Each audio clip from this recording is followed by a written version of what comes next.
from Season 4, Episode 9, finally delivers what the title promises: the calm before an inevitable storm.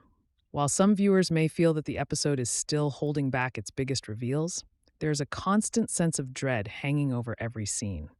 Nearly every storyline feels like it is moving toward disaster, and by the end of the episode, it becomes clear that nobody is truly safe anymore. The biggest development revolves around Tabitha and the terrifying realization that the man in yellow is not only back, but is operating closer to the residents than ever before. After discovering that Ethan's drawings have been taken, Tabitha immediately understands the horrifying implication. The man in yellow had to enter her house to retrieve them. That means the protections everyone has relied on for years may no longer work. The talismans have always represented safety, but recent events have repeatedly shown cracks in that belief. Roger's return already raised questions, and now Tabitha finally accepts what others have been reluctant to admit. If the town's defenses are failing, the residents can no longer sit back and wait for answers. They have to strike first. This realization pushes Boyd toward a difficult decision. For a long time, he has tried to protect everyone while searching for a perfect solution, but this episode forces him to accept that no perfect plan exists. Every choice now carries risk, and moving forward could get people killed, yet standing still might be even worse. That mindset becomes the driving force behind the town's latest mission, involving the mysterious bones that may hold the key to breaking the cycle. Meanwhile, the man in yellow continues manipulating events from the shadows.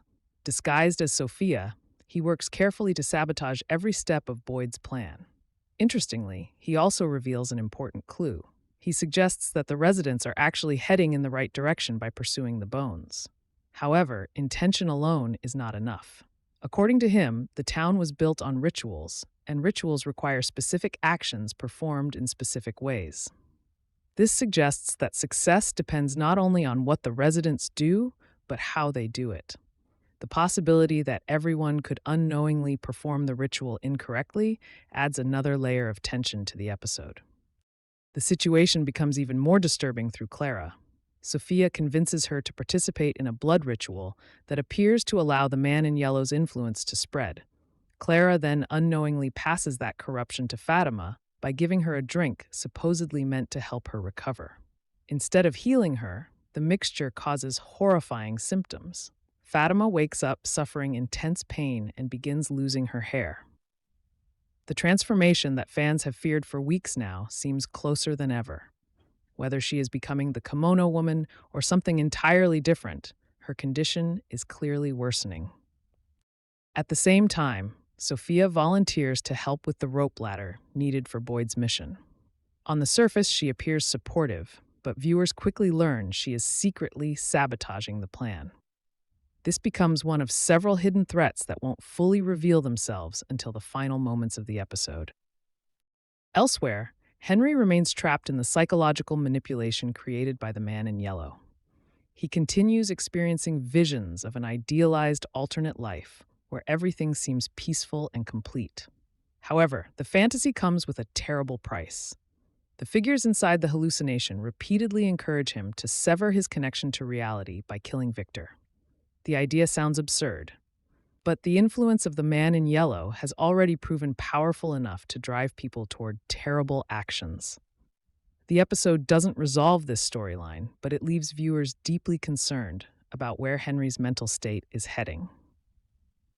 Victor faces problems of his own. He encounters the boy in white once again and receives an urgent warning. The bottle tree must not be destroyed. Unfortunately, convincing others proves impossible. Boyd listens, but remains skeptical, pointing out that nobody truly knows whether the boy in white is helping or manipulating them. Victor insists the warning is genuine, yet Boyd decides the mission cannot be delayed. To stop Victor from interfering, Boyd and Kenny are forced to lock him up. It is a heartbreaking moment because Victor genuinely believes disaster is approaching, but nobody can be sure whether his fears are justified. One of the episode's most important character developments belongs to Tabitha.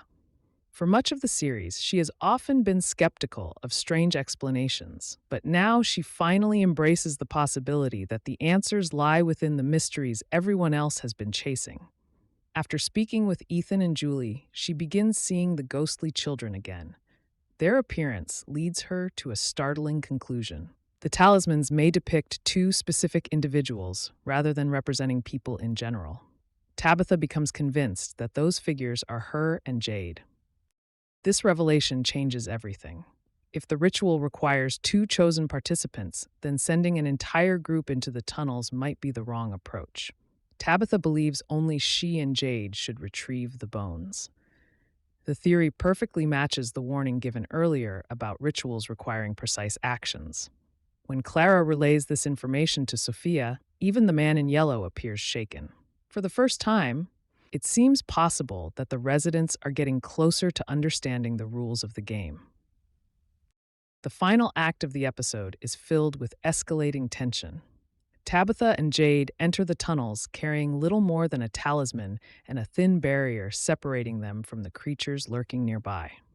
While they search underground, Boyd and the others begin carrying out the second part of the plan involving the bottle tree. Every storyline starts colliding at once. The creatures are moving. The rope ladder has been sabotaged. Victor remains imprisoned. Henry is spiraling deeper into dangerous hallucinations. Fatima's transformation appears to be accelerating. Elgin uncovers evidence suggesting Sophia existed during a previous cycle, exposing her deception. When he confronts her, she admits she can only take the form of people who died in the town. Before Elgin can react, the diner is sealed shut around him. The episode never shows what happens next, leaving his fate hanging in the balance. As all of these dangers unfold, Tabitha and Jade finally discover the bones hidden beneath a massive stone in the tunnels. It should be a triumphant moment. Instead, it feels like the beginning of a catastrophe. Every warning, every bad feeling, and every piece of foreshadowing points toward disaster. What makes the episode effective is not what happens, but what it promises. The title, The Calm Before, serves as a warning rather than a description. The residents believe they are finally taking action against the forces controlling the town, but almost every sign suggests they may be walking directly into a trap. The man in yellow seems strangely comfortable letting their plan proceed, which raises the frightening possibility that success itself could trigger something even worse. By the final minutes, the tension becomes almost unbearable. Jade and Tabitha have found the bones. The creatures are closing in. The bottle tree is under threat. Fatima is deteriorating. Victor's warning has been ignored. Henry stands on the edge of doing something terrible, and several characters may already be in immediate danger. The episode ends without delivering the explosion viewers might expect from a penultimate chapter. Instead, it leaves everyone standing at the edge of the cliff. Every storyline is positioned for a major payoff, and the overwhelming feeling is that the residents of Fromville are about to learn just how dangerous their latest plan truly is. The calm is over, and whatever comes next looks set to change everything.